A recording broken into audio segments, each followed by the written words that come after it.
Hey y'all, I'm your host Nita and welcome to R&B Central, where everything is centered around R&B. I'm going to be giving y'all a bit of nostalgia with the album reviews, commentary regarding the genre, and much more as we grow. On this channel, we mainly focus on throwback and old school R&B from about the 70s to about 2015. So if you have any requests, drop it in the comment section below. And if you like what you see in this video, be sure to like and subscribe for more. Now let's get into the video. Destiny's Child formed in Houston, Texas in 1990, originally known as Girls Tyme, consisted of Beyoncé Knowles, Kelly Rowland, LaTavia Robertson, Ashley Tamar Davis, Nikki and Nina Taylor.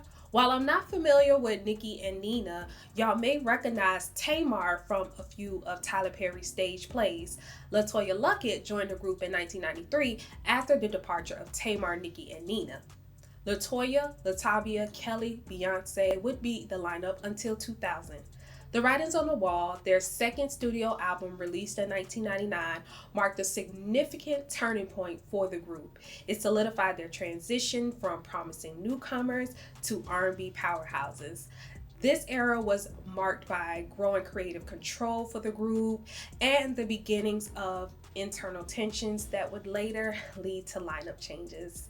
Compared to their self-titled debut album, The Writings on the Wall showcased a more mature and assertive sound, with the group taking a more active role in the songwriting and exploring themes of female empowerment, relationship dynamics, and self-worth. The album was a massive commercial success, reaching number 5 on the Billboard 200 chart and selling over 8 million copies in the US alone. The album features 16 tracks, including an intro and an outro. The overall sound is a blend of contemporary R&B, pop, and hip-hop influences with a focus on strong vocals, catchy melodies, and empowering lyrics. Prominent songwriters and producers include Kevin Shakespeare Briggs, Candy Burris Tucker, Rodney Jerkins, Missy Elliott, and the group members themselves. The album received generally positive reviews upon its release, with critics praising the group's vocal performances, catchy songs, and the album's overall theme of relationships. The album cleverly incorporates a recurring theme of commandments for relationships, presented in spoken word interludes. These commandments are, and in this order: thou shalt not hate, thou shalt pay bills, thou shalt confess, thou shalt not bug, thou shalt not give into temptation, thou shalt not think you got it like that, thou shalt not leave me wandering, thou shalt know when he's got to go, thou shalt move on to the next, thou shalt get your party on, thou shalt say my name, thou shalt know she can't love you, and if thou can wait, then thou shalt stay, thou shalt cherish life. The Writings on the Wall is an idiom that means a sign that something is ending, failing, or, clear and obvious. In the context of the album, it suggests that the signs of a troubled relationship are often apparent, and it's important to recognize them and handle them appropriately. Intro: The Writings on the Wall. The introduction of the album begins with a skit inspired by The Godfather versus a song. I believe it's Beyoncé is playing The Godfather and LaTavia's voice is the other voice heard in the skit. The skit was produced by Kevin Shakespeare Briggs, who was vital to the album's success, Gerald Thomas, Donald Holmes, Anthony Hardy, and Beyoncé. All of the girls contributed to writing the skit. In the skit, all of the ladies gathered to meet the Godfather, who, like I said, I believe is Beyoncé. Correct me if I'm wrong in the comments. They gathered there to discuss the commandments of relationships. Towards the end, LaTavia asked the Godfather how to avoid all the mishaps. And then in Beyoncé's regular voice, with a little giggle, she states, "It's obvious. It's the writings on the wall." The skit was corny but cute, and they were teenagers, so I don't hold that against them. Just like I hope y'all don't hold that Beyoncé impression against me. So good. Hey, how you doing? Yeah, I'm doing mighty fine. Last time I seen you, it's been a long time. Stop smiling at me, get that look off your face. Please don't leave a stop being so fake.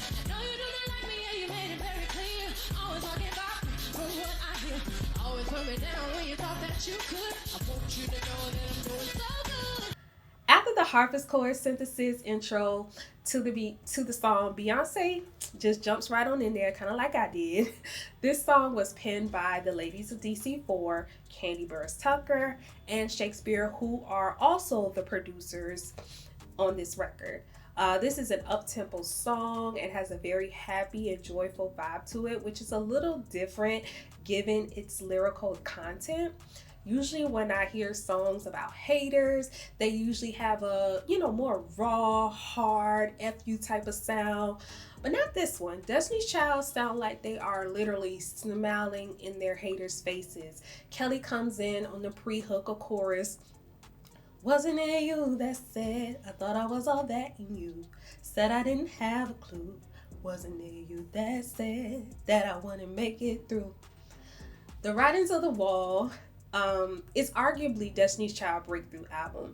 Their first album had moderate success, I would say personally, thanks to Wyclef, because although they received a little radio play and video play, I didn't really start seeing them on different publications and TV until the remix of No No No dropped. I often wonder, if they had not hit with that remix, would they have gotten the album, this album so soon after? Y'all know these record labels are quick to shelf an artist if they do not meet the expectation. And that's partly why, what makes So Good so appropriate for them at this time. They have been grinding for a long time before receiving their big break. So I know they had, people saying aha to them for losing on Star Search, from being dropped from Elektra Records. And the first album, doing, it did okay. To add to it, they were teenagers, and teenagers are big haters. I mean, they hate everything. So the kids they grew up around were probably some of their biggest haters. The main part of the chorus is the ladies repeating "so good," letting their haters know y'all can keep on with the negativity. We're going to keep thriving over here because we are so good, so good. Bills, Bills, Bills, the first single released from the album with the same writers and producers as the previous song. The ladies of Destiny's Child played a significant role with the writing, a change from the first album where they didn't contribute much, but their vocals, as you all can see, I stated before that Candy and Shakespeare's writing and production contributed to some of the album's most successful songs. If you listen, you'll hear Shakespeare had a signature sound to the songs he produced, with the harpist chord synthesis being the prominent part of the beat. Now, I remember when this song came out, there was so much controversy around the lyrics. Can you pay my bills? Can you pay my telephone bills? Can you pay my automobiles? If so, then maybe we could chill. I don't think you do. So you and me are through. It was just another case of people's lack of listening and comprehension skills, mostly from men. The guy, they're in a relationship. At first it starts off really good, but then the guy starts taking advantage of the girl, maxing out her credit cards, buying her gifts with her own money, just being trifling. So basically the girl is asking the guy to pay back the bills that he ran up. This song was released May 31st, 1999, which means I was about 6th grade, and yes, I just told my age. I was able to, even then comprehend and understand that this was not a gold digger song or anthem, but simply you're not going to run up my phone bill, ride around in my car and not put gas in it. I mean, he damn near maxed out her credit cards. Sound like to me he was the gold digger. It's so funny because in 2025 there are still guys out there worrying about women digging gold from them that they ain't got. I digress. Bills, Bills, Bills was a massive commercial success for Destiny's Child and a pivotal moment in their career. It became their first #1 single on the Billboard Hot 100, holding the top spot for a week. It also topped the Hot R&B and Hip Hop Songs chart for 9 consecutive weeks. Bills, Bills, Bills was certified platinum and one of the best-selling singles of 1999 in the US. Bills, Bills, Bills remained one of Destiny's Child's signature songs and a classic of the late 90s R&B. Confessions by Missy Elliott. The fourth track on the album, a fan favorite and one of mine. This song was written by Missy Elliott, Donald Holmes, and Gerald Thomas. It was produced by Missy, and she lends her vocals to the tracks as well. Beyoncé leads this song as she does 97% of the album. Just as the, title describes, she is confessing. She has been cheating on her man, and the guilt has gotten to her, and she wants to confess. I mean, to each their own. What would you all do in that scenario? If you were unfaithful and didn't get caught, what would you do? Would you tell on yourself? Have you ever before? Let us know in the comments. Tell the R&B tribe and tell the truth. Thou shalt not lie.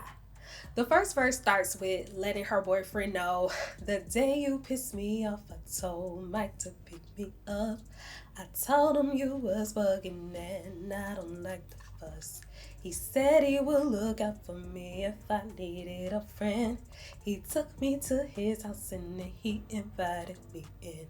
Then we sat on the couch, he put his arms around my waist.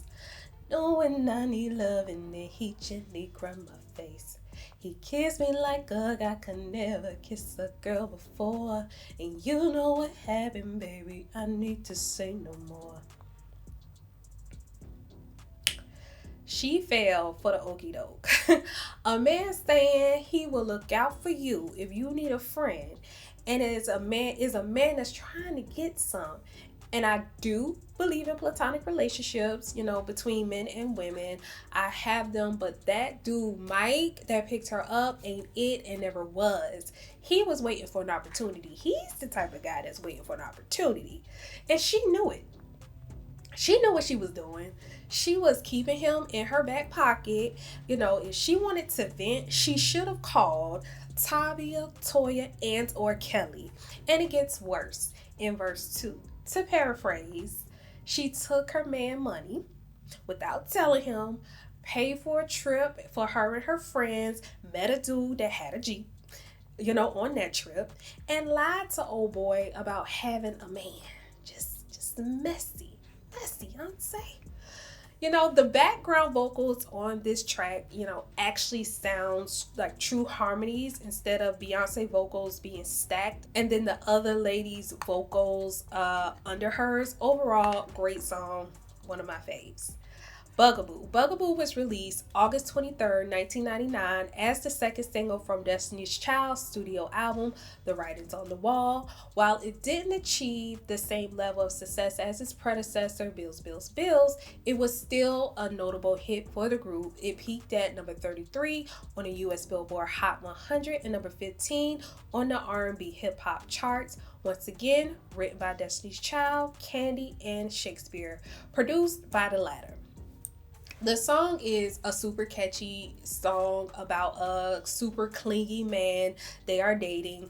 He is so annoying that he makes them want to throw their pager out the window and tell MCI to cut the phone poles. Not MCI. Break their lease so they can move because he's a bugaboo. The song was accompanied by a popular music video of Destiny's Child running around the city away from these four guys that kept chasing them. In the end, they ended up getting in their car and leaving with them. They did all that hooting and hollering, just about putting the guy's number on the call block and having AOL make their email stop just to leave with them in the drop top. Y'all watch the video, y'all see what I'm talking about. The song's production has interpolations of the 1978 song Child's Anthem by Toto and the 1980 song Reaching for Tomorrow by Switch. In addition, Wyclef produced a remix to the song titled Bugaboo Refugee Camp Remix. Fun fact, Candy has stated that the ladies did not care for the song initially. The song is really fast and wasn't quite the sound they were used to. However, while the ladies were meeting and were about to, ask the song, Candy interjected and requested they listen to her sing what she has so far, and that they could decide from there. The ladies agreed, and well, the rest is history. Despite not reaching the top 10 on the Billboard Hot 100, Bugaboo remains a fan favorite and is considered one of Destiny's Child signature songs. Temptations, one of my favorite tracks on the album. It also takes a different direction musically, as the writer and producer for this song is Dwayne Wiggins from the R&B band Tony Tony Tony. Carl Wheeler is also credited as a writer and is a founding member of Tony Tony Tony. Many people don't know, but Tony Tony Tony actually has 6 members, I believe. Either way, there were more than the 3 that were promoted in the face of the group. They were a band. There was a documentary that I saw some years ago on YouTube. I was going to leave the link in the description, but it's now set as private. Sir Mix-a-Lot is listed as a writer as well, and from what I can hear, the sample wasn't lyrical. It was more about the way it was sung, the melody. You know, Beyonce sang the song in a way that he sang on his song Posse on Broadway. The ladies contributed to the writing as well. It's a slower song, very sultry and filled with longing and a battle against temptation. The lyrics paint a picture of a woman caught in a captivating moment with someone who isn't her man, almost like a prequel to Confessions. Now, I'm about to give my opinion, and y'all may not like it, but I always envision an alternate version of the song where LaTavia and LeToya led. Just hear me out. This beat is very sultry. It's in a low key that I feel Tavia's deep husky voice, could have shined on. I'm going to demonstrate, kind of, sort of. Just hear me out. So Tavia would have took, the top of the first verse. I'm chilling at the spot and my posse's folk deep and my man on my mind. Turn my head, what did I see? The fellas looking fly, and that's when he caught my eyes. So I bit my lip, switch my hip as I walk by. I probably messed up the words, but so then Toya would have took the second half of the song, and the second half of the first verse, and it would have been in her, soft soprano. Sexy boy, you so fly. I just might give you a try. I'ma write your number in the palm of my hand. Oops, I forgot I got a man. Because the notes in that second part goes up a bit, Toya, would take that part because she, would add that soft and sultry soprano. Now, Kelly could do it too. Kelly has a very clear voice, very clear soprano, but she already has some whole solos, so let Toya have it. They do the same thing on the second verse, and then when they get to the bridge, Beyonce can come in and do all that belting and stuff she did on the song. I just really feel like that would have been fire. Like, my biggest critique about the album is that it doesn't give group, and that was always the joke of the town. People back then would call the group Beyonce and them, or Beyonce and the girls, which I absolutely hated. All of these ladies had great voices and could have carried lead, just within their respective lanes. We saw that to be true when Toya came out with her solo album. I felt like a proud cousin or something when she came out. It was like, caught in between the two, 'cause I really wanna be with you, but something's telling me I should leave you alone, leave you alone. And it's like she came out of nowhere, or at least to me it seemed like she came out of nowhere with it, and it was a whole bop. Y'all let me know if you can hear what I'm saying. And please let go of your biases while attempting to do so. Let it go. Now That She's Gone is a bit of an outlier in Destiny's Child's songwriting credits. While most of the songs on the Writings on the Wall is features writing contributions from the group members themselves. This track is penned by Ken Fabro, Donnie Boynton, and Tara, and I hope I said his last name right. If I didn't, I'm sorry, Donnie. Tara Jeter, Latrell Simmons, and Elise Simmons. So Fabro and Boyton also took the lead on the production. So this different creative team might explain why the song explores a slightly different perspective and sound compared to the other tracks on the album. Musically, the song has a mid-tempo R&B groove with a subtle hint of sadness. The lyrics are filled with a righteous anger. The ex is called out for neglecting her only to crawl back once he's been dumped. It's a classic tale of taking someone for granted and realizing their worth only after they're gone. Kelly and Beyoncé lead this song. The harmonies are tight. This is one of the songs where Beyonce's backgrounds, I do feel, are turned up a little bit over the group. It doesn't sound like a true blend, if you know what I mean. Now that she's gone, you wanna come back. Is that a fact? You got it like that. You made me wait too long. I'm gone. Overall, a great song, one of my faves. Where'd You Go? Where'd You Go expresses the pain and confusion of a woman who lost her loved one.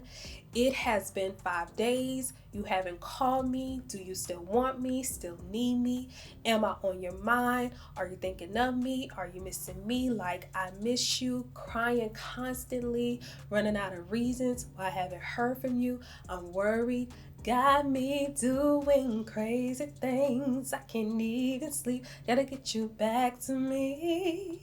The song, it captures the raw emotion of loss and struggle and the struggle to cope with the absence of a lover. The production contributions are from Teen Platinum status, Chris Stokes, and Beyonce.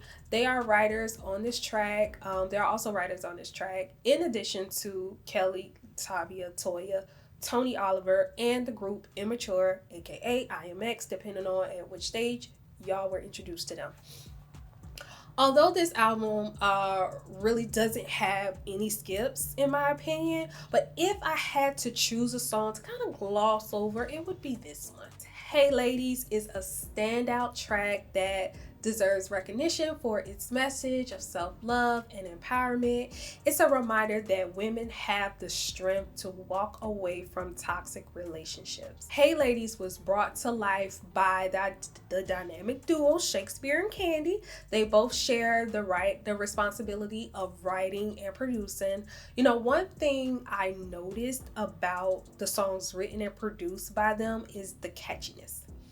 They are good at creating phrases and statements that stand out, just like what they did for TLC No Scrubs. Hey ladies, why is it that men can go do us wrong? Why is it that we just decide to keep holding on? Why is it that we never seem to just have the strength to leave? But he's got to go, he's got to go. The lyrics are filled with witty comebacks and a confident attitude. The ladies of Destiny's Child call out the games men play and assert their right to walk away from relationships that doesn't serve them.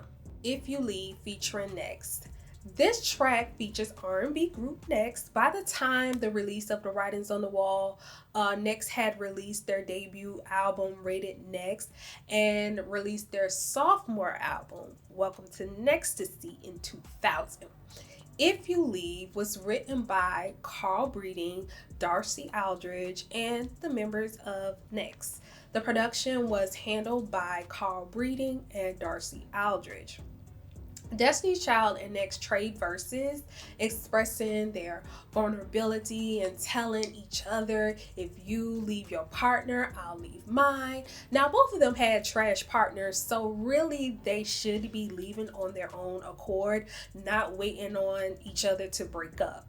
This is one of those tracks where I only hear Beyonce and Kelly. Now, the thing that always tickles me in this song is how much vibrato Beyonce has in the chorus. It sounds shaky, like she's trying too hard. Not that it sounds bad, but I think less vibrato would have sounded better. Just my opinion. She does the, leave her, I'll leave him, we'll pack our bags, don't say a word. And it's like, maybe, I don't know, I feel like if Leave her, I'll leave him. We'll pack our bags, don't say a word. I just feel like it would have sounded better with just a less vibrato. I feel like when people have too much vibrato, it feels you can tell when it's intentional and it's not natural. And then when it's not natural, it's like you're trying too hard. Anyway, nonetheless, I really do like this song. I love duets between female and male artists. Jumpin', jumpin', thou shalt get your party on. This song is about, letting loose, hitting the club with your girls, leaving your worries behind, and having a good time with your friends. Jumpin', Jumpin' was co-written by Beyoncé knows herself, alongside Chad Elliott and Rufus Moore. The production was a collaborative effort between Chad Elliott and Beyoncé, with additional production assistance from Javon Alexander. Now, musically, Jumpin' Jumpin' is a blend of pop and R&B and dance elements. The production is upbeat, it's infectious, featuring a driving beat of catchy synths and a prominent bass line.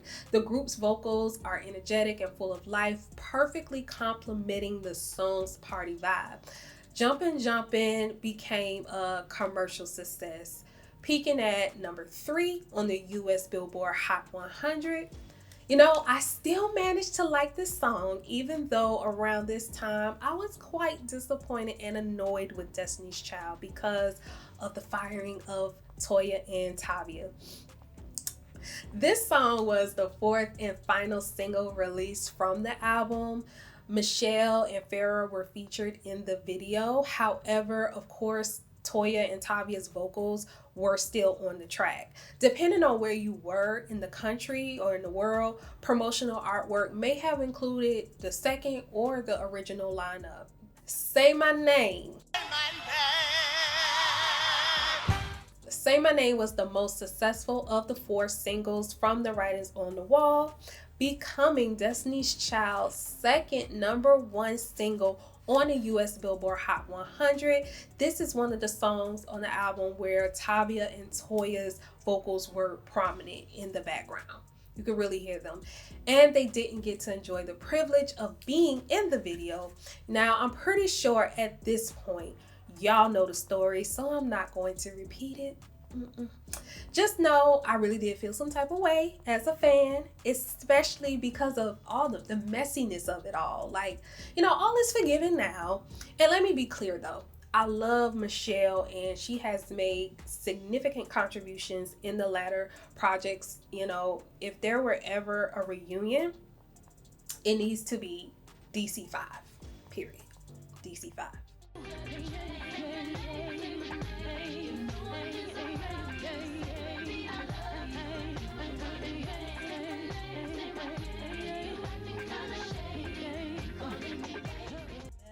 My name.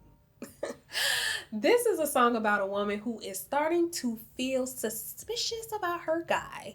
He has been short talking her, not really acting like he, normally would. So when she calls him, she's like, "You better say my name." You must be around someone you ain't supposed to be around if you can't talk. Say My Name was a Dark Child production, Dark Child 99. Co-written by Destiny's Child, LaShawn Daniels, rest in peace, Fred Jerkins III, and Rodney Jerkins. Now, fun fact for this. Now, Beyoncé ain't like this song either. Well, at least not the original version of the song. Rodney Jerkins' original sound for the song was inspired by a UK electric music subgenre called two-step garage.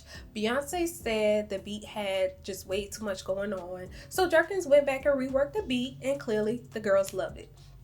Say My Name has a few remixes. Some of the versions are produced by Timbaland and Static Major, Maurice Joshua, and Dream Team. They incorporated Timbaland's remix in some of their past performances. The link to that version is in the description. She Can't Love You. I like the song, but Destiny's Child are some big haters in this song. And there's no way her love as good as mine.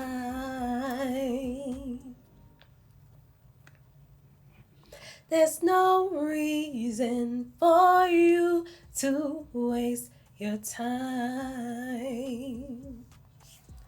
They are basically telling their ex that his new girl is trash and doesn't compare to her. Now, to their defense, we all think we're better than the next, and sometimes we are. But earlier in the album, they were having temptations and confessed to cheating. Now they're hating from outside the club because they can't even get in. Beyoncé starts the song with the verse, I saw your new girlfriend the other day and I expected her to be so much more than what she was. I checked out her style, the way she smiled, the way she moved, the things she said, the way she looked at me like I got your man. And I feel like this is I feel like in this song, it misses the mark to incorporate the other group members, especially the second verse. Beyonce is singing the verse in a super low note that I feel LaTavia could have done, while, she's simultaneously singing the same lyrics in the higher note. If you know the song, you'll know what part I'm talking about in the background. Like, this is a group. Why did she need to harmonize with herself? What's done is done, but my thing is, I know we have other groups where and I get the whole lead singer thing, I get it, SWV did it, but I even feel like with SWV, as great as Coco's voice is, it's always great in groups to hear everyone, hear everyone clear, not just hear you in the background on top of their vocals, but also letting them get a few verses here and there on not just the album cuts, but also some, singles as well. It makes it a group, and that's one reason why En Vogue is always top tier for me, top tier. But anyway, that's just my opinion. I think there are just moments where, the album could have sounded more like a group. So to not play into that Beyonce and them type of thing. But anywho. So musically, She Can't Love You is a beautiful blend of R&B and soul. The production is warm and melancholic. It samples a song called Bettina by Brazilian guitarist and composer Bola Sete. Stay. This song is a plea from someone who's desperate to hold on to a fading love. It's a raw expression of vulnerability and the fear of abandonment. Stay is a stripped down ballad that puts the focus on the vocals and the raw emotion. This song was solely written and produced by Daryl Simmons, who, if you don't know, did most of his work with Babyface and L.A. Reid. He's a great writer, and Stay is a pretty song, but would have thrived in 1995. So to keep this, an album cut was a good idea because it would not have been able to compete with the sound of the 99 and the 2000. So remember when I said, if I had to skip any song on this album, it would be Where'd You Go? I lied. It's Stay. And once again, I do like the song. But when I think about it, it's the only song I don't know the lyrics to. Like, I can't sing word for word. If you were saying, hey, Nita, sing Stay from Destiny's Child, I'll be like right now, like, stay, please. Sweet 16. We are coming to an end of the album, and this is one of my favorite songs on this album. This is the groupiest song they have on this album. I know that's not a word, I know. But I don't like it just because of that. This song is a nostalgic reflection on the joys and the challenges of being a young woman, coming of age. It's a reminder of those carefree days of youth while also acknowledging the pressures and responsibilities that come with growing up. But when this song came out, or this album came out, I was not yet a teenager. So it was more so a warning or a cautionary tale. The production is light and airy, featuring gentle guitar, soft keyboards, and a delicate beat that complements the song's youthful theme. All the ladies have a little solo part in this song, with LaTavia singing the first verse with, "You couldn't tell little Jackie nothing." 16, thought she knew it all. And then you have Toya harmonizing with her on the second part. She was searching for the love she missed, yeah. And so she ran away. So Sweet 16 is a cover of Jody Watley's song 16, which came out in 1998, which came out on her 1998 album titled Flowers. Yes, only 1 year before The Writers on the Wall. She also co-wrote the song with Dwayne Wiggins, and therefore she is listed as a writer on Sweet 16. Dwayne Wiggins is the original producer, and Beyoncé came in and helped co-produce it and contributed to the writing along with Kelly. Now, the songs are pretty much identical until the bridge. Destiny's Child opted for a different bridge than Jody wrote. The link to Jody's version is in the description if you want to hear that out.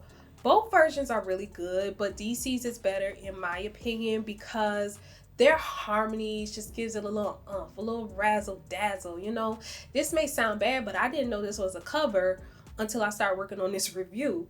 And you know, I would always see Jody Watley's name in the credit, but I just assumed she was in the studio with them.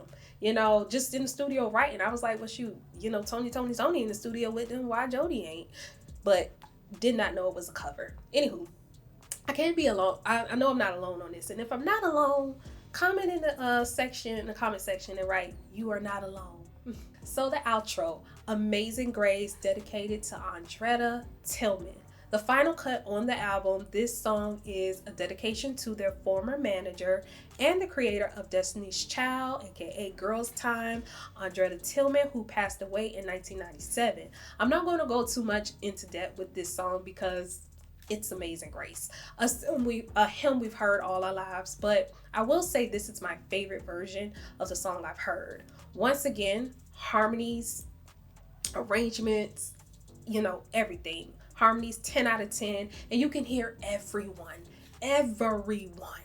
Overall, this album is top tier.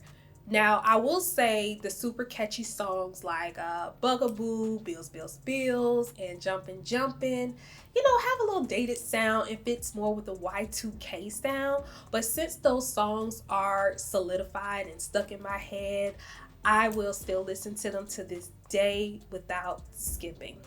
My faves are Confessions, Temptation, So Good, and Now That She's Gone, and Say My Name, and Sweet 16.